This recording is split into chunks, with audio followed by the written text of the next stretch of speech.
Mayroong mga dilis at saka salay-salay. Ito guys. Doon kami sa may bahura ng isda. Bandang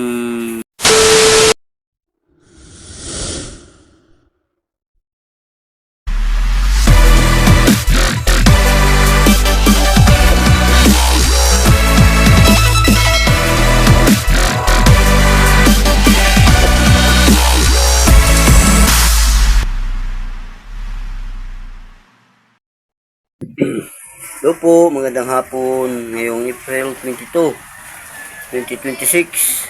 Ito ang isda natin guys. Halo-halo lang. Mayroong mga dilis at saka salay-salay. Ito guys. Doon kami sa may bahura ng isda. Bandang malapit sa Nabal. Doon natin ito nakuha kasi dito sa amin matumal masyado. Buti na lang nakaipon pa rin kami doon. At maraming salamat guys sa panood. Bukas na naman ulit. Maraming salamat po. Bye bye. Ingat po kayo palagi.